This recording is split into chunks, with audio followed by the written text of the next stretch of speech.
Hey guys, welcome to episode 33. I am Jennie O'Connor, and I help multi-passionate creatives slay imposter syndrome so they can embrace being visible, grow their influence, and finally do the thing that scares them. You know, like being super vulnerable in your social media posts because your coach insists that that's the key to developing know, like, and trust with your audience, even though it's like literally the last thing on earth you feel like doing right now. Exactly the kinds of things that we talk about on this show. And if that was super specific, it's because I'm actually living it as we speak. If you guys are already subscribed, you are my favorite. I love you. And if you are just tuning in for the first time, please be sure to hit subscribe because I've got this amazing interview coming up with an author who has written a bunch of novels. She's super prolific. And here's the thing, they're in all different genres, which I was always told was something you couldn't do. You would not be taken seriously by an agent or a publisher if you wrote in a bunch of different styles and genres.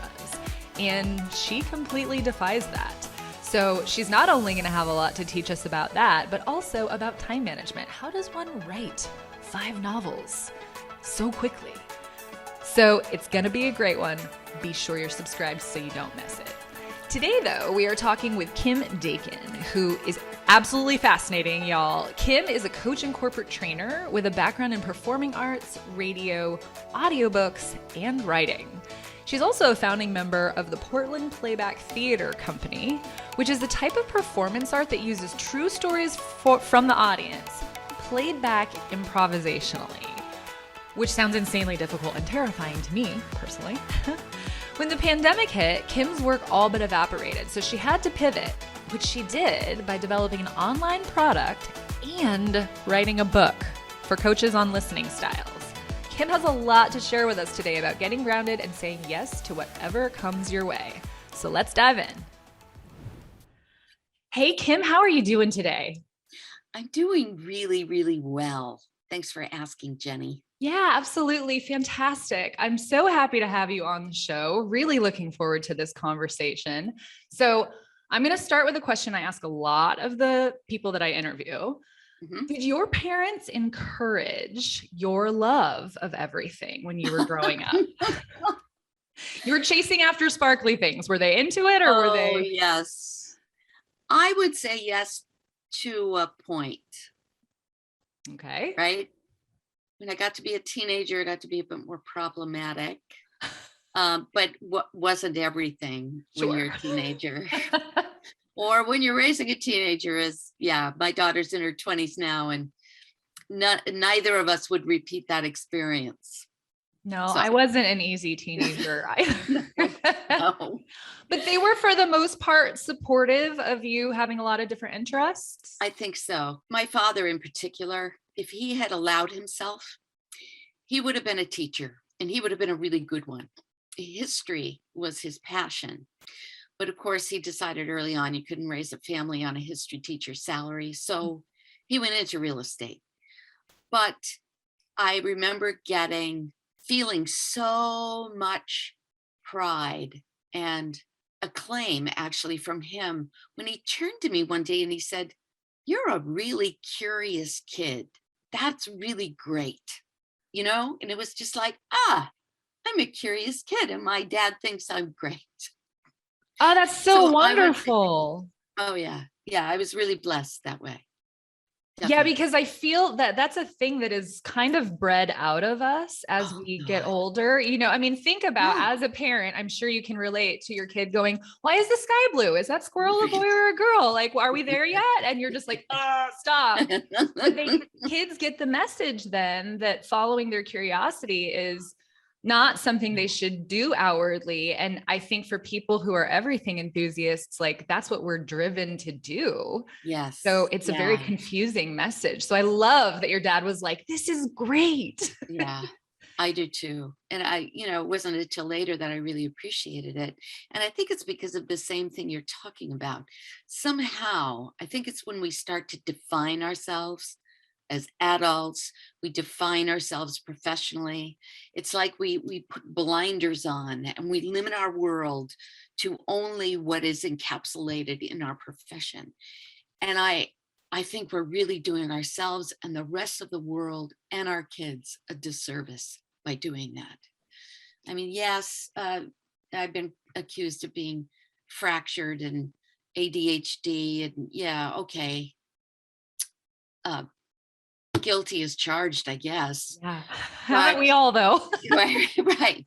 That I think that's why I was really drawn to the name of your podcast. I just went, oh, all right, I'm gonna feel at home here. Yeah, I belong in this place. You That's right. absolutely do. Right. Yeah. Well, I think that a lot of what you do, which we will get into, is very daring. I mean, there's so much bravery, and this is like a topic I'm obsessed with.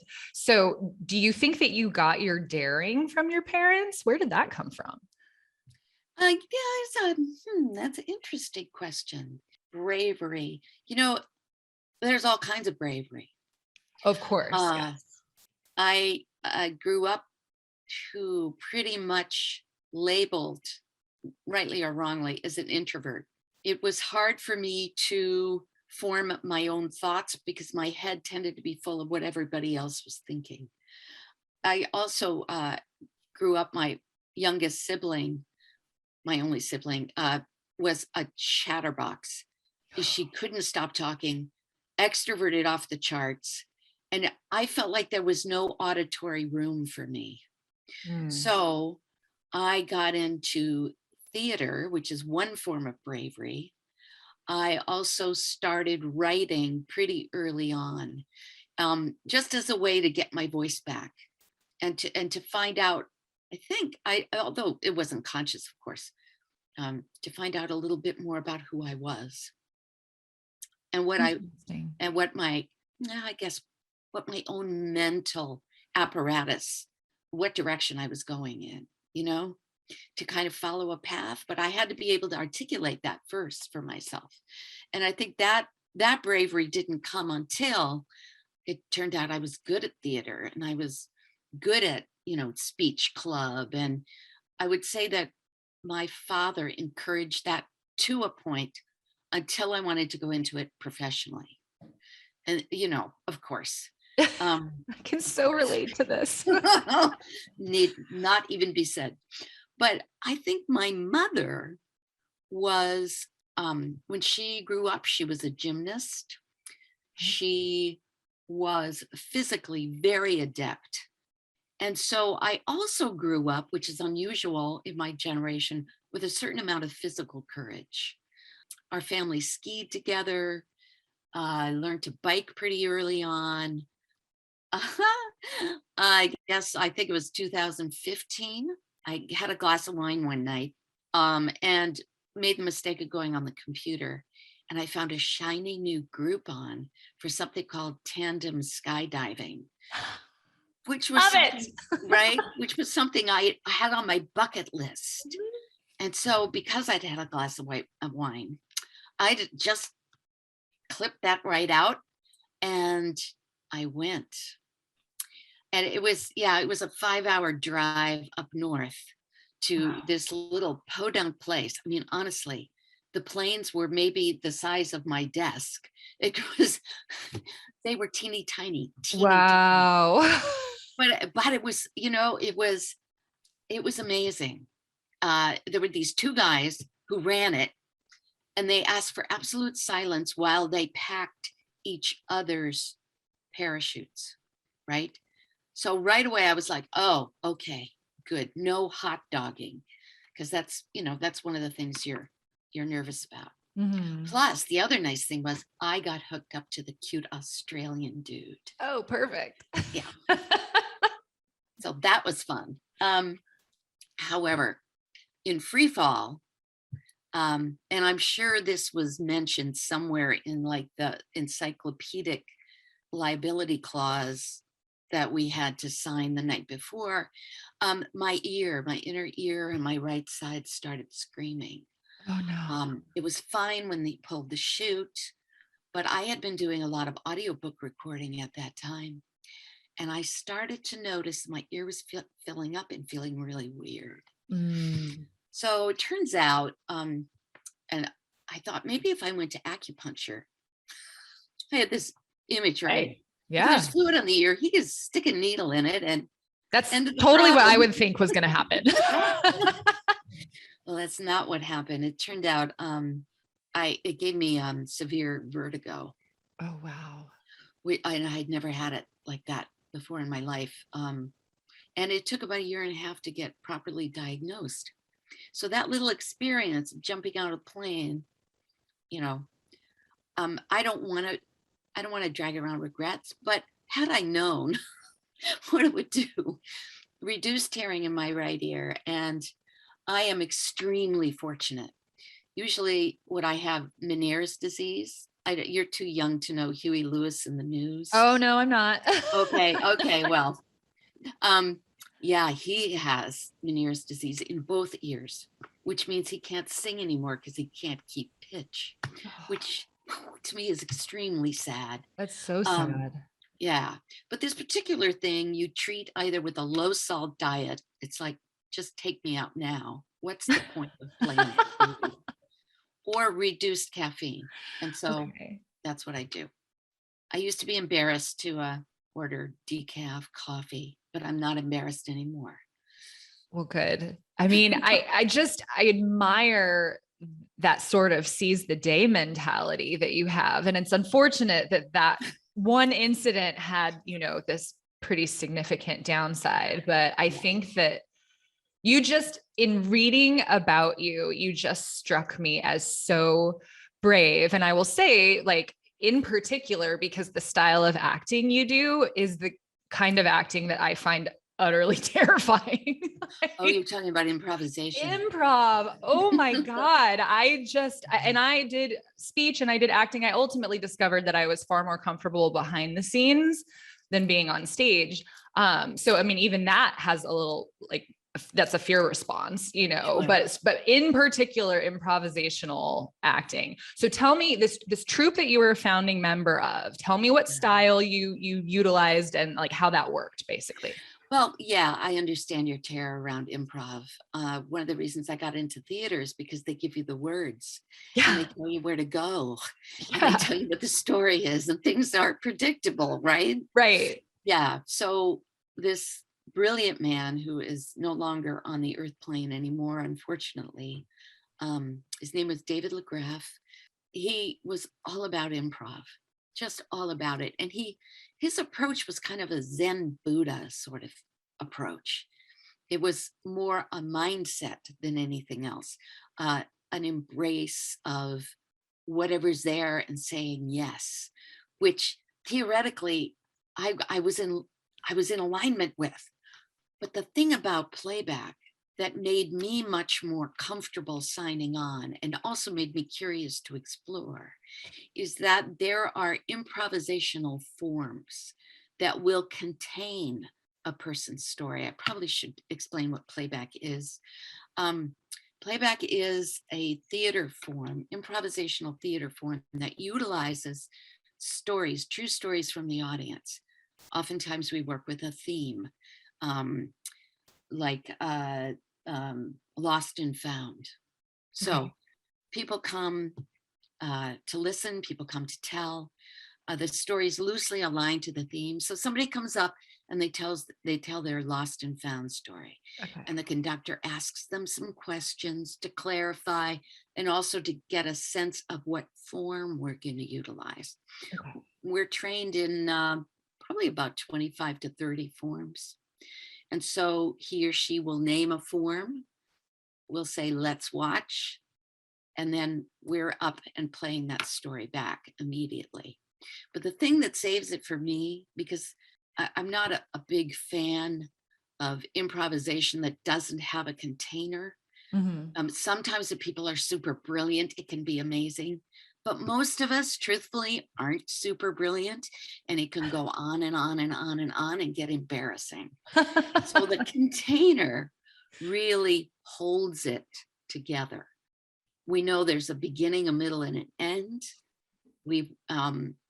And the big piece about improvisation working effectively, I think in any form, is trust between the players. When we were meeting before COVID sort of shut everything down, we were We were meeting 6 times a month. So that was a lot of time spent, but it really paid off in the performances because we knew to trust each other, and we grew to trust ourselves.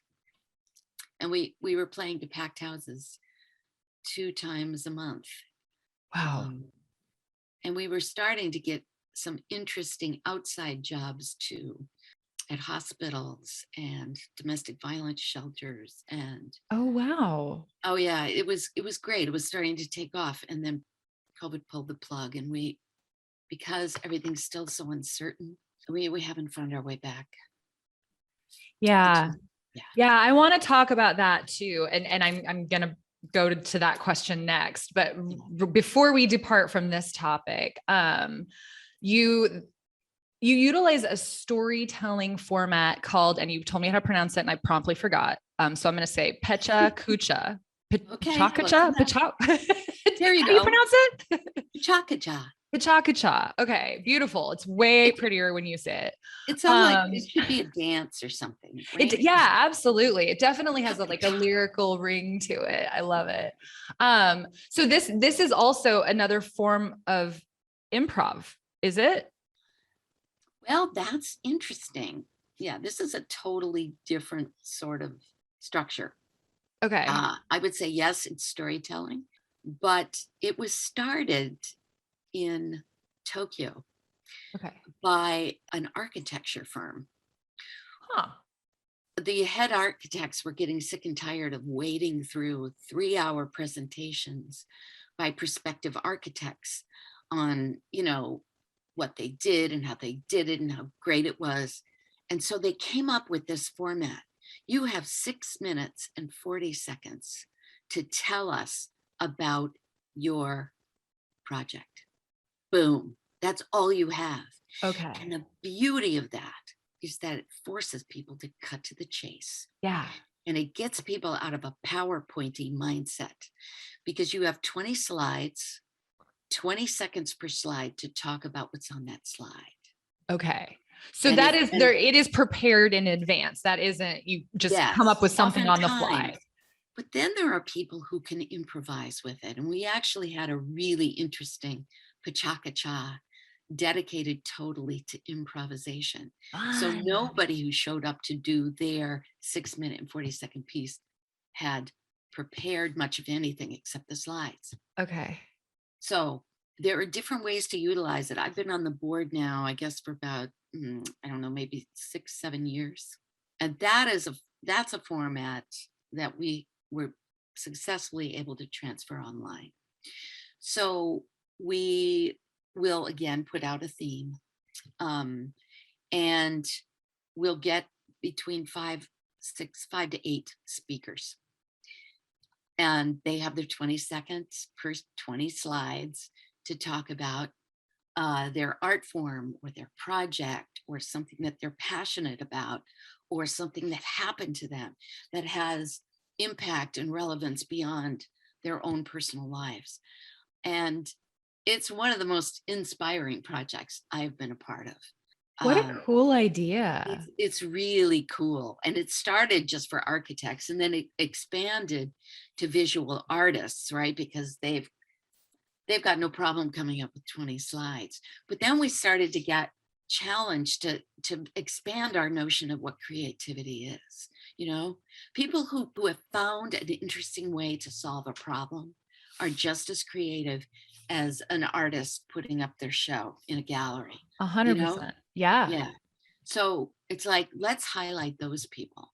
Let's find what they're about. We actually had a show that I got to present at and the theme was Radical Compassion.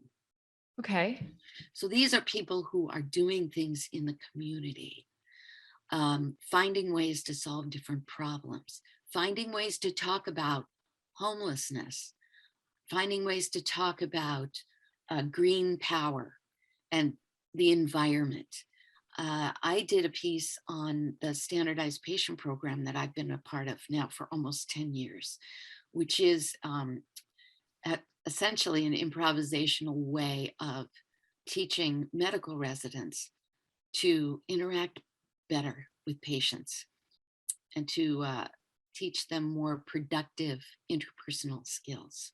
That was launched about 10, 12 years ago now, when they realized that they were educating these doctors who were then out in the community just with like data, just saturated with data. Zero And bedside manner. yeah, right. No bedside manner. And they Right. couldn't find a way to interview a patient such that the patient would trust them enough to tell them the information they really needed to make an accurate diagnosis.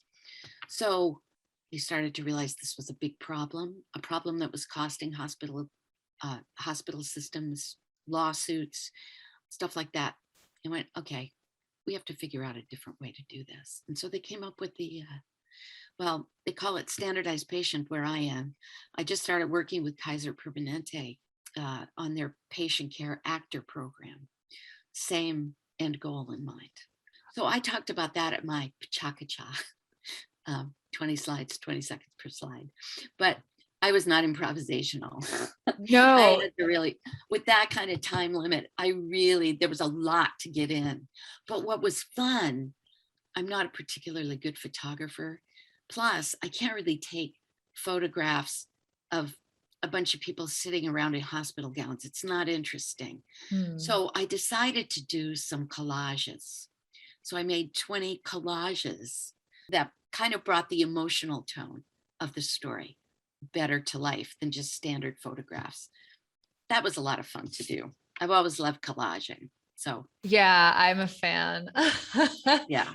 I just think that is such a like beautiful storytelling format. I mean, whether it's memorized or improvisational, I'm thinking of it even in terms of like an icebreaker sort of situation. If you're getting to know someone and sort of limiting them to, this is your amount of time you have to talk, so people don't just ramble on, but it's sort of beautiful. It's the bullet points. It's the most important pieces.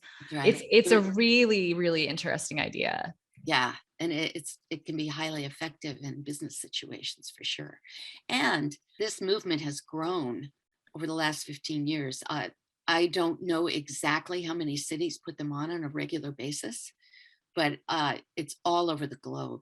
Wow. So chances are, wherever your listeners are, they could look it up. Okay. Kyucha. Yeah, I will link to it in the show notes because I'm certainly going to look it up. So good. Yeah. Good. Yeah. It sounds like something that I want to implement in conversations with new people. It's a really, really cool idea. I want to ask you, I think that a lot of artistic people get hung up around creative risk taking. I mean, I don't know if you're familiar with Julia Cameron. Oh yeah. Oh my goodness. Yeah. It's like a disciple back in the day. Yeah. It's the artist way is my Bible in so many senses, but, how she talks about shadow artists, like the people that want to create, but for whatever reason, often fear are not doing it. You seem to not have that much of a problem with creative risk taking.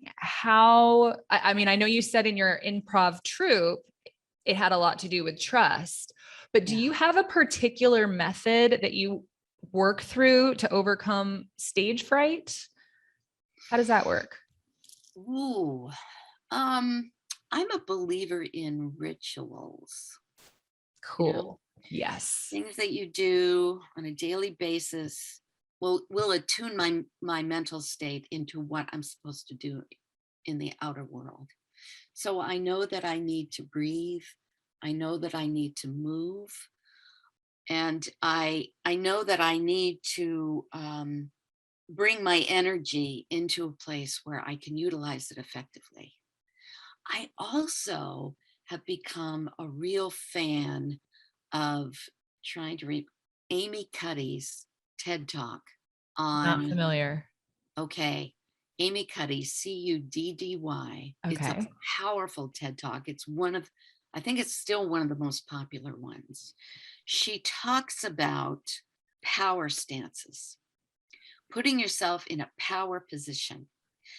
I do a lot of presentation coaching, particularly with women who have been newly promoted because suddenly they're in positions of visibility that they have more or less reticence about filling, Sure. particularly if they have to do presentations or speech making.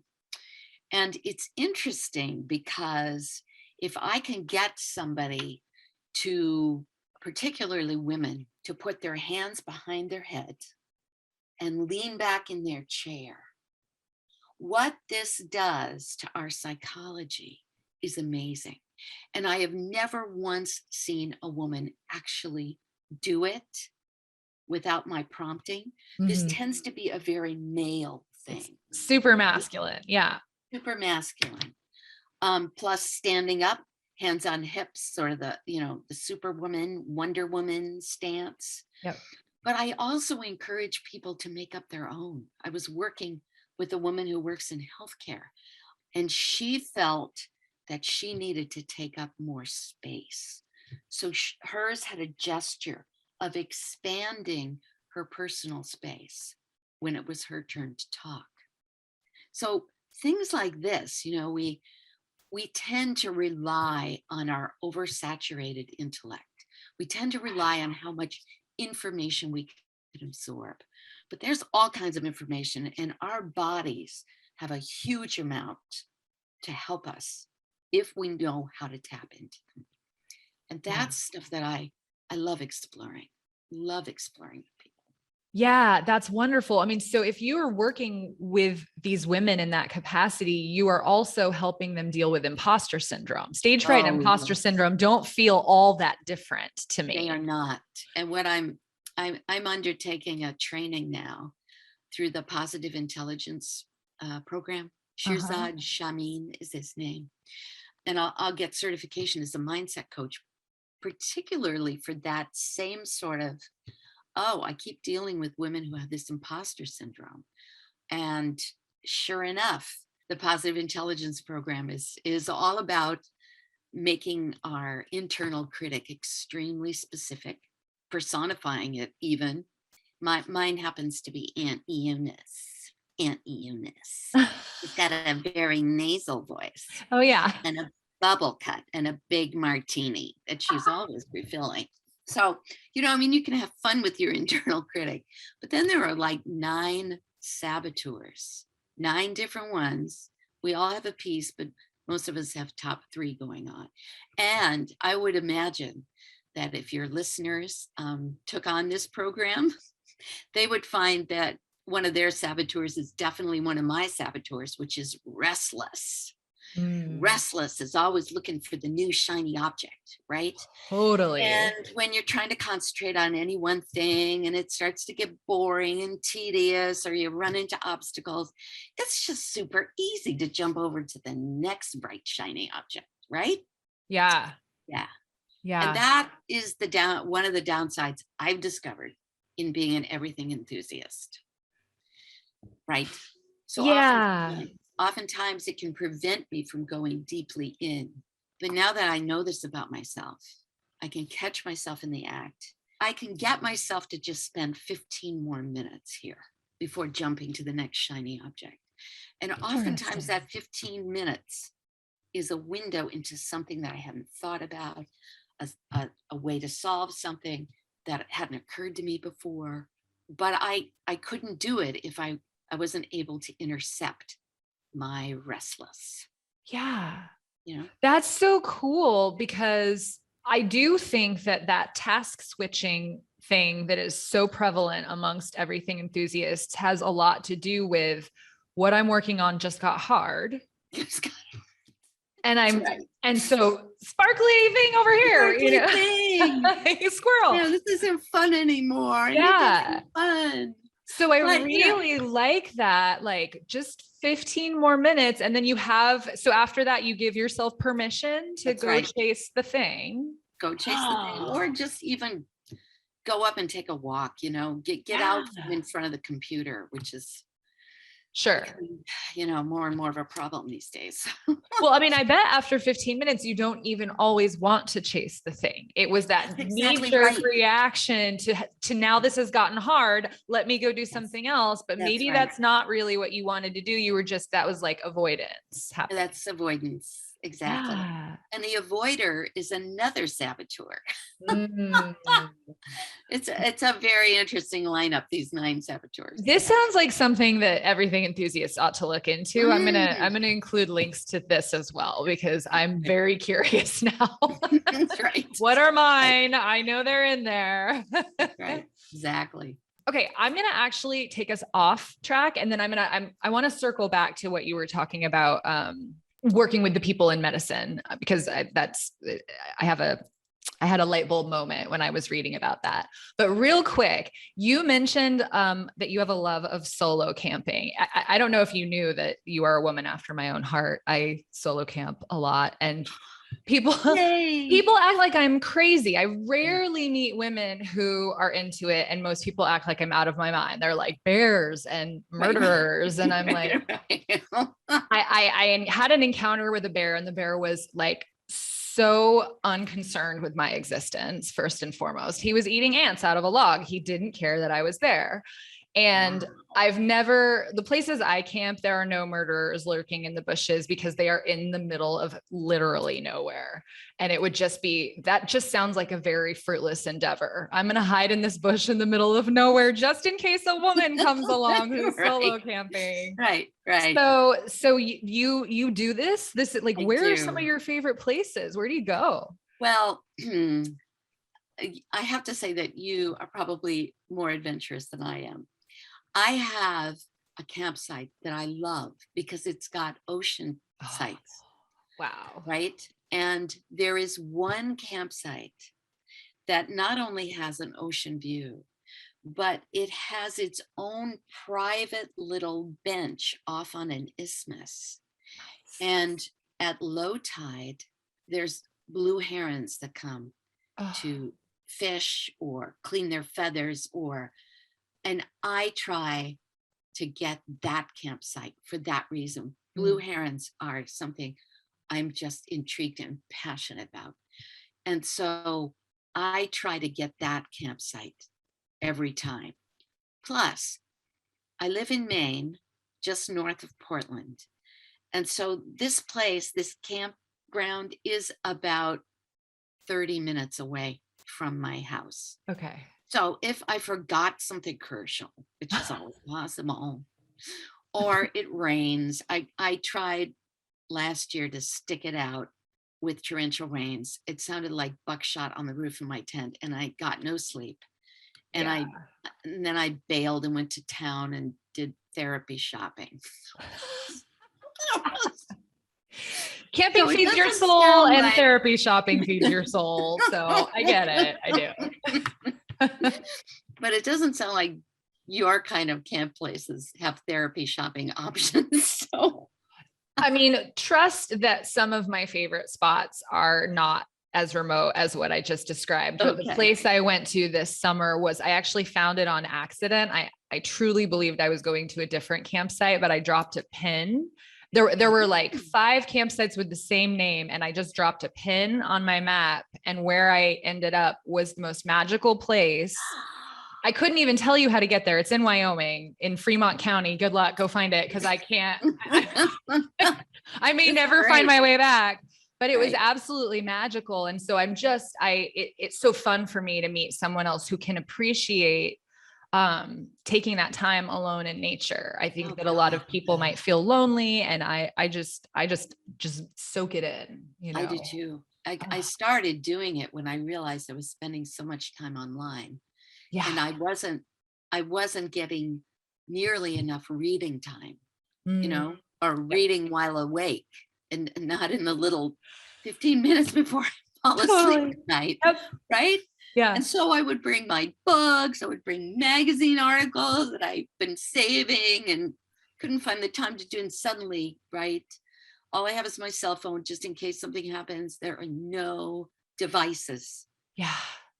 Spans of reading time, spans of hiking time. Oh, I could rent a kayak or a canoe. I could do something like that.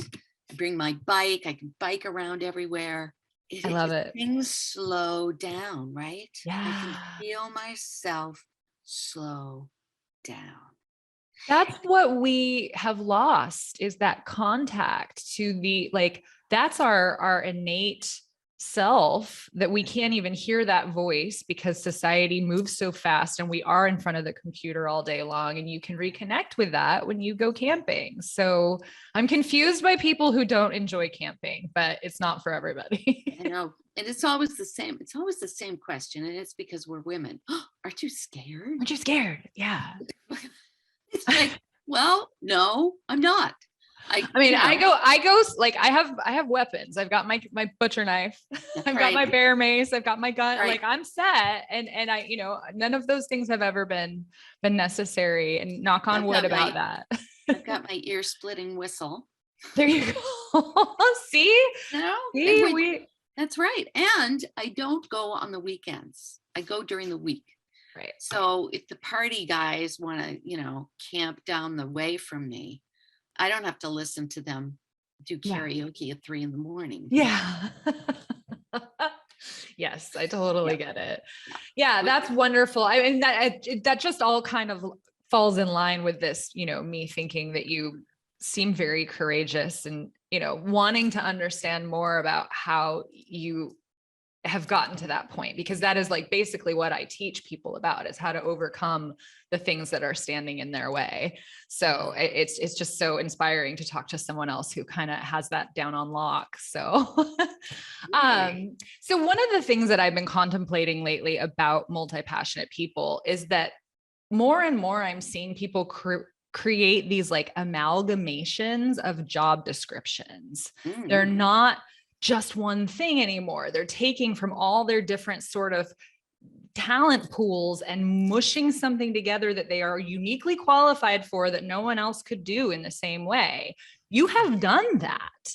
You're actually using theater to coach people and to train them in business skills. And I mean, where does the medical stuff come from? How did that become a part of your repertoire? I remember reading an article in the New York Times Magazine years and years ago about how medical schools were becoming deeply concerned about this data saturation and lousy bedside manner that they were producing in their physicians. And they started experimenting with things like, well, maybe if we erect a book club, we'll get them reading novels. And I remember thinking at the time, it's like, I don't think Dostoevsky's going to solve your problem here. But I thought, theater really could, because it's extremely experiential. Yeah. It requires a degree of vulnerability. Yeah. And it can be a lot of fun as well. So, the years go by, and I remember reading about a simulation lab that the Tufts Medical School was putting together. And now people are walking in and they're dealing with mannequins. It's like, okay, now you're dealing with mannequins. When are you going to get to the real people? Well, as it turns out, I went to a networking event because after I got my master's degree in adult education, I started attending meetings of the Association for Training and Development. And who did I sit next to but the woman who was heading up the newly developed program for standardized patients? And she and I got to talking. She got very excited about my background, which was great because I'm used to people being confused about my background. Yeah. Right? Yeah. I think what you are describing, I heard the term portfolio career.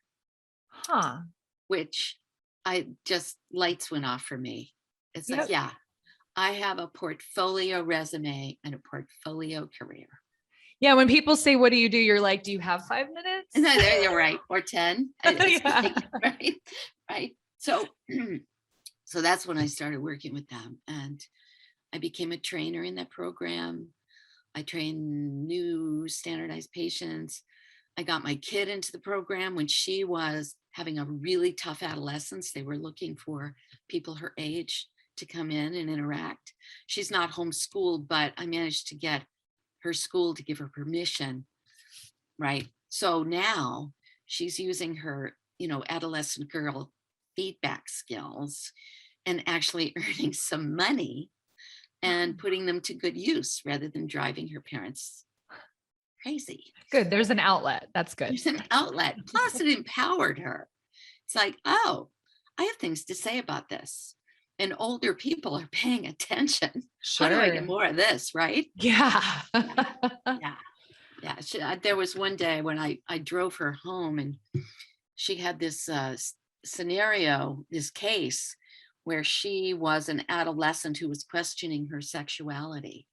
And so the medical student had to be able to question her and build enough trust within the interview to get her to reveal that kind of information. And so I asked her on the drive home how that went. And she said, Mom, these medical students are so nervous with this kind of interview. And I said, well, weren't you a little nervous? And she said, yeah, but I'm a teenager. They're in med school. Get a grip, people.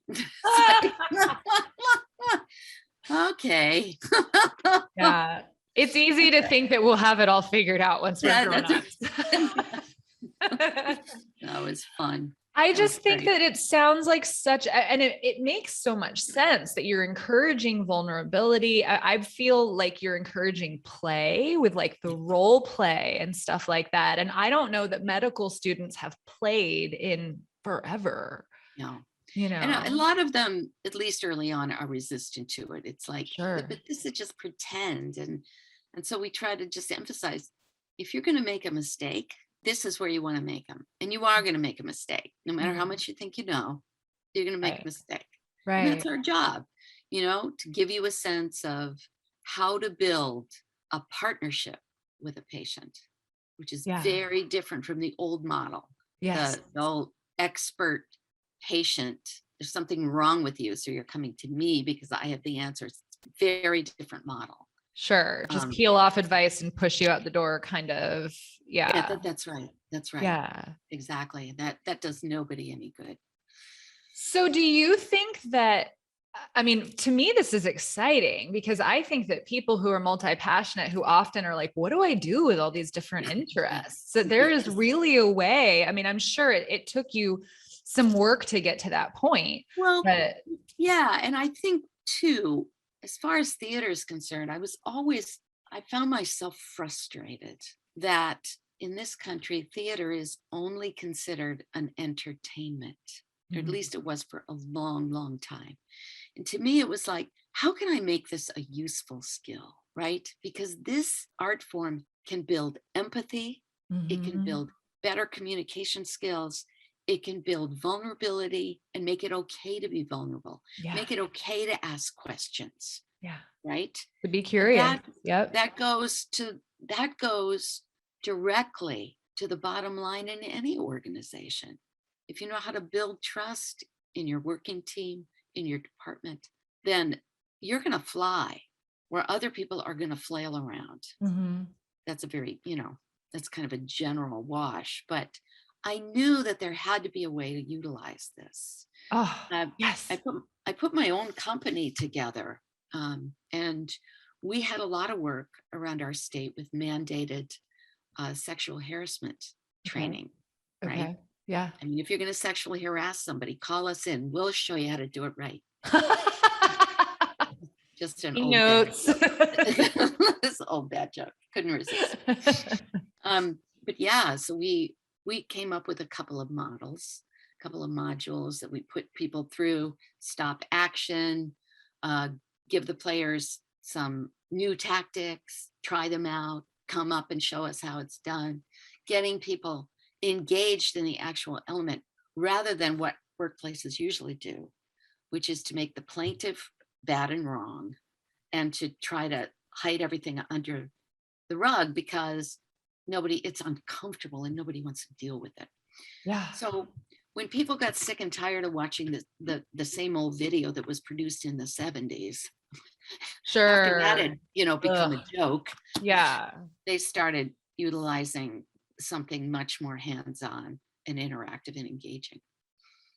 I think this is such a testament to the resourcefulness of a multi-passionate mind, that you were able to see this problem that had not so far found a very workable solution, and see what your skill set was over here and how you could connect the two to make something marvelous out of it. And that's the theory that I'm working on here, is that we have the power to make connections that other people might not see, and thereby change the world through that. So you're doing it, and that's really cool.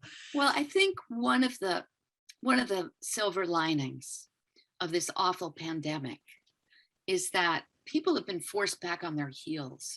They have been forced to take some time to reconsider what they want to do with the next part of their life. Yes. And I think people are starting to open up to other possibilities and to understand that there's more to life than working for the man, Yeah. No Yeah, matter for how much sure. money you make, we know those people, we see those people, we are those people in some cases where, 40, 50, 60-hour weeks. Yeah, they're bringing in the big bucks, but who are you? What have you turned into? You Yeah. know, Yes. where's your heart and soul? Shadow creativity.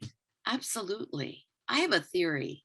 I'm not sure that I've seen it anywhere else, but for a long time, I feel like part of what's at the heart of our over consuming culture, I know this is true in part of me, is reduced personal creativity, trying to buy our experience, trying to buy light and color and variety and stuff that appeals to our inner child.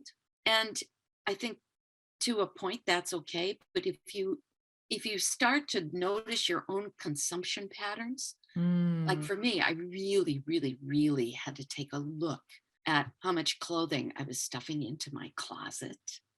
I'm not a vain person, but I had to look at this and go, what the heck is coming? I don't understand this. But then I started to think, well, maybe, it's a fascination with color and shape and texture and design. Is there a way I could utilize this or feed this hunger in a way that's not going to run up my credit card bill?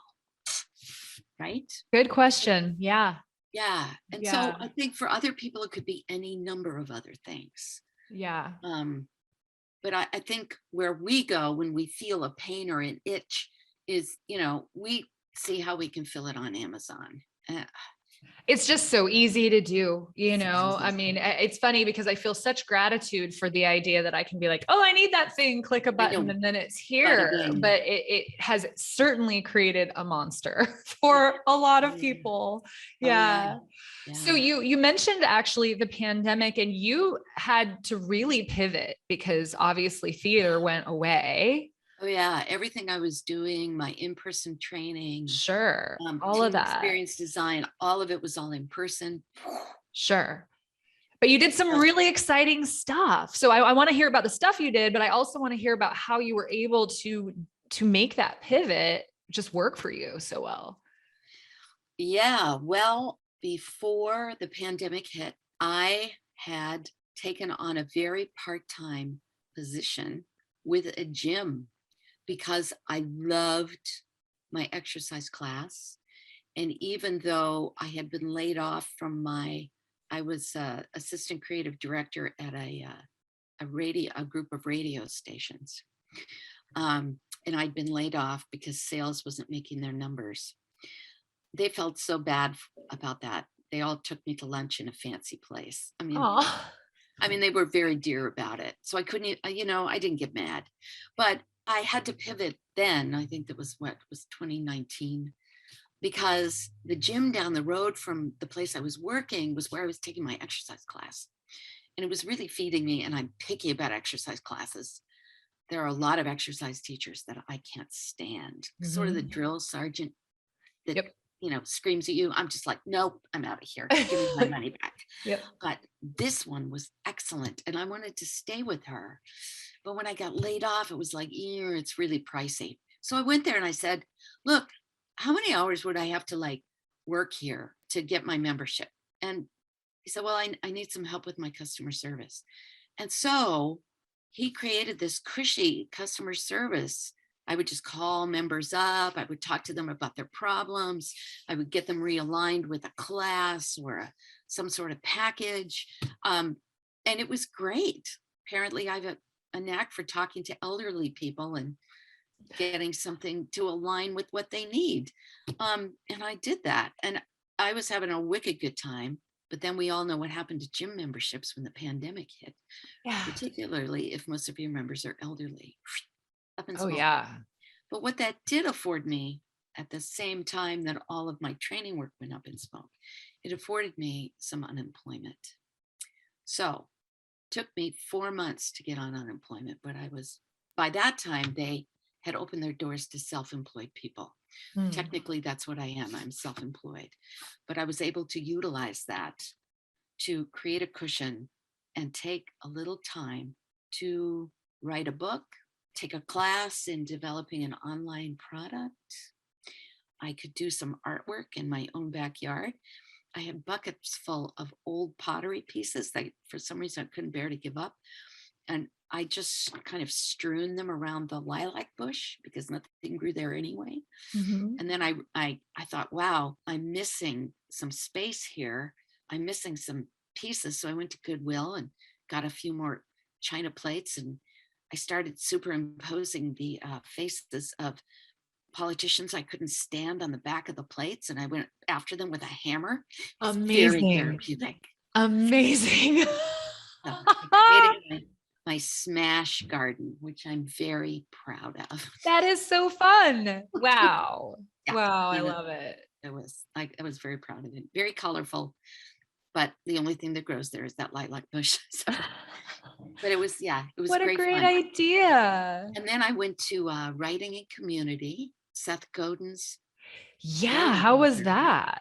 It was excellent. The whole premise is you write 15 minutes a day, and at the end of 6 months, you have at least an ebook that you can publish on Amazon. Cool. So I did that.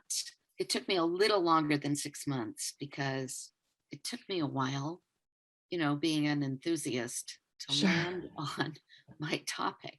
But I realized that one of the things that I had been teaching about and doing workshops on was listening styles. You know how we have learning styles, communication styles. It turns out there's a Waldorf model for early childhood education on head, hands, and heart listening. And depending on what kind of listener you are, you pick up certain things, but other stuff just goes to the wayside.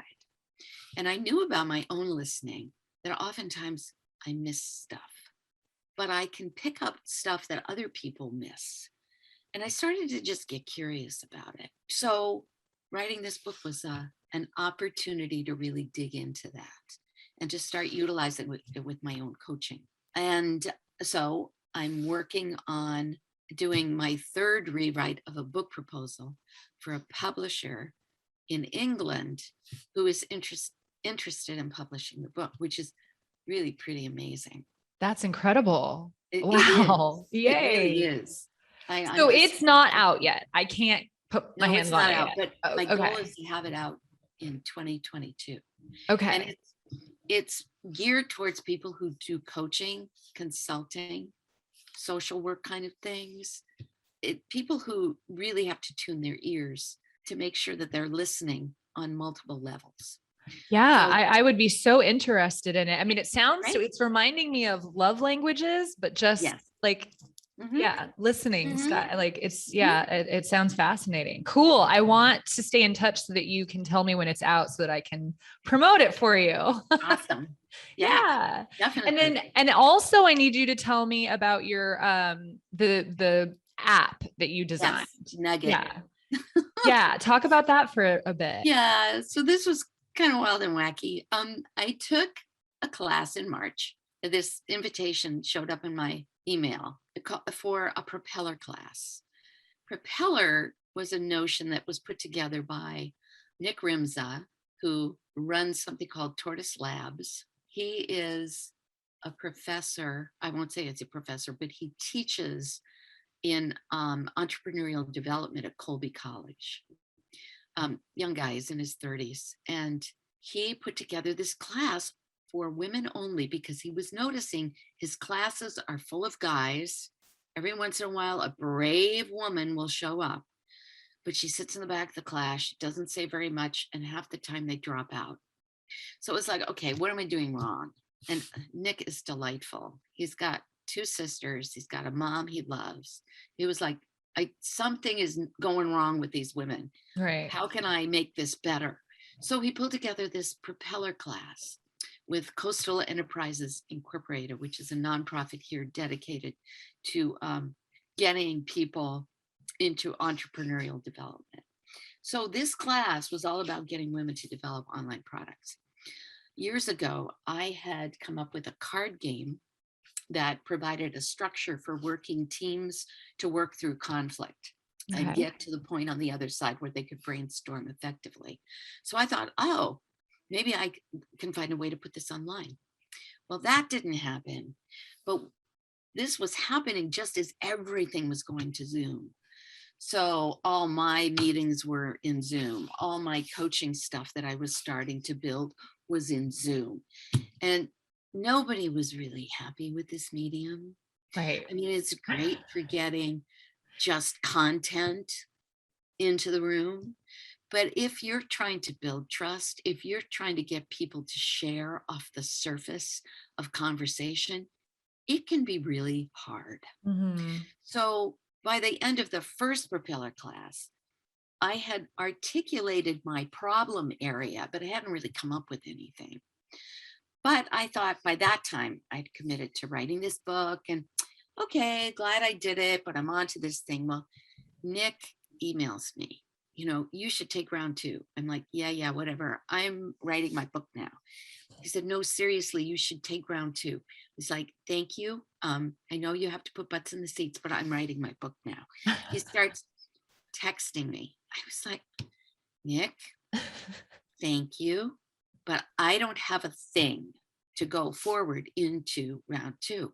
He said, it doesn't matter. I really like your problem. It really intrigues me. And I said, thank you very much. But we're enthusiasts. I'm really trying to focus now. Yeah. Please don't give me more shiny objects to chase after. Right. I ran this possibility of Propeller 2 past my girlfriends. I have my cheerleader girlfriends. I have my curmudgeon girlfriends. I particularly wanted my boots on the ground, practical, curmudgeon friends to talk me out of this. But then Nick calls me on the phone and I pick up and he says, look, I have 2 grants. I can put that grant money towards developing any number of things. I want to work with you on this problem. I went, well, all right. Money talks, bullshit walks. Yeah. So yeah, we went to round 2. We still hadn't had anything by like week 3 or 4. But then we came up with the whole notion of what constitutes distraction in online meetings besides our cell phone. When you have to take notes, I don't know about you, but when I have to take notes, I'm either looking at my keyboard or I'm scribbling in a notebook and I'm missing the next thing you say because I'm trying to get down the last thing you said. Mm-hmm. And it's taking me away. And if I'm in a coaching appointment, it's really taking me away from my client who has paid for my undivided attention. Yeah. And so we started to think, well, what can we do to solve this one problem that's impacting engagement in online meetings? So we came up with a bookmarking app. Nugget runs in the background on a separate window. So if I was recording this in Nugget, it would be on a separate window, but I would split my screen between talking to you and doing Nugget. And when you said something interesting, I would just push the Nugget button. And when it comes to, when I get my transcript back, that place in our conversation is clearly highlighted. So I know that there's something I want to save from that conversation. There's also a little text bar. So if I want to put context in there, so I know exactly what was being talked about, I can do that. There's also a follow-up button. If I've got a to-do list after our conversation, I can hit the follow-up button, but I can keep my attention on you and what you're saying. And all I have to do is push buttons, do maybe a little bit of typing. Wow. That's Yeah, game changing for coaching. it sure is. Oh my It sure gosh. is. Yeah. Yeah. And I'm thinking of like my therapy sessions where I felt like my therapist was listening, but I right, completely right, agree. It is an yeah, it's a right. distractor. Because Oh it's my like, oh, can you gosh. stop for a minute? I want to just write. And the train of thought, especially if you're dealing with people who have ADHD to begin with, Yeah. right? What a brilliant solution. Nugget. Well, yeah. And Oh, so, yeah, we're extremely proud of it. We're having a yay. lot of fun with it. Nick does a lot of sales conversations, and he's finding it to be absolutely essential because he can refer back to what was said before. When he follow-ups, he can be very specific, right? Because it's all there in the transcript. Plus, you can share this transcript, the audio recording, with anybody you want, whether they're Nugget subscribers or not. Plus, you can opt to just share the snippets that you highlight using the snippet tool in So the playback. smart. So Oh, it's pretty cool, I have to say. And for me, I am not a techie. I'm not from a generation that is technical. I am, I'm and I'm also not. So I'm right. really not tech savvy. So I I feel you. there it is, right? But Yeah. these two guys have such integrity and such enthusiasm. And I think what I was instrumental in doing was naming the problem and making sure that it is user friendly for people like you and me. Yeah. It's like, don't put me through an hour-long tutorial with all these bells and whistles I'm not going to use. I'm purchasing this one thing to do this one thing. Yes. It needs to do that one thing well, Yeah. right? Oh, And I don't have a lot of time sure. to go through the nuts and bolts and all the widgets. Techie people are brilliant, but they tend to think, oh wow, this is so cool, everybody's going to want to know about this. Right. Well, we want to know about the part that's useful to us in our lives, Absolutely. and Because there's that's the so part many that's things we want to be doing right now besides this thing. that's this thing exactly. Yeah. Yeah. Plus, yeah, we've got recorded meetings, we've got transcripts of the whole thing, but that means I'm going to have to spend time coursing through the transcript, coursing through the video, coursing through the Yeah. recording to try to pull out the stuff. And if I've got multiple Zoom calls in a day, that's another couple hours of my time. Totally. Yeah. Yeah. This is genius. So this app is out now. Yeah. It is. And people Amazing. can sign up at Your Nugget, YourNugget.com. Perfect. Great. I'm going to put that in the show notes. And I also want for you to tell my audience how they can find you and learn more about you. Yes, I have a shiny new website. Yay. Kym Dakin, Kym, D as in David, AKIN.com. Awesome. Fantastic. Any socials? Are you on social media? Yeah, Twitter at Kym Dakin. And I'm on LinkedIn too. You can Okay. find me under that too. Great. KYM. Remember the Y, it's not an I. Yeah, I spell my name weird too. So I'm always saying that. Jennie with an IE, not a Y. Right. O'Connor with an OR, not an ER. Right. So I'm right there with you. Well, Kym, this was absolutely lovely. I could keep you for another 2 hours probably, but I have too much respect for your time to do that. So I just want to say thank you so much for being here. Thank you for sharing such amazing nuggets, funny enough. Well, thank you so much. This has been delightful. Good. I'm so glad that you enjoyed it. And I really am excited about your book. So I want to stay connected so that I know when that's coming out, because I'm definitely I'm going to buy it. You got your first buyer right here. Yeah. Yay. All Super. right. Well, awesome. Have a wonderful rest of your day. Okay. You too. Thank you so Bye. much. I'll talk to you soon. Bye, Jennie. Bye-bye. So I hope you guys found that as fascinating as I did. Kym is such an amazing example of how people like us are able to problem solve by connecting non-congruent dots, which I just think is so cool. We need this reminder that our brains are actually amazing things. I don't know about you guys, but I am certainly going to look up Pachakacha right now because that's just an awesome thing. I'm going to use it. I'm going to use it in Zoom meetings for like an icebreaker. How cool. What a cool storytelling device. So be sure to subscribe so that you don't miss next week's episode for all of my writers out there. I think it's going to be a really, really good one. And if you liked this episode and you like the show, would you kindly leave me a review? You can just drop some stars in there, hopefully 5. But I'd love it if you just leave me a little note about what's really resonating for you or what you'd like to hear. Reviews help me get found in the sea of other podcasts, so it's like pure gold. And I will love you forever and ever and ever. You can also come join me on the socials. I'm at Your Creative Fairy Godmother on Instagram, Facebook, and Pinterest. I'm also on YouTube now. If you like video format instead of the audio format of a podcast, you can go and watch the video there. So I will drop all of those links and all of the links to Kym so you can check out more about her and her story. And thanks again, as always, for being here with me. It means everything, and I love you guys, and I will talk to you very soon. Bye-bye.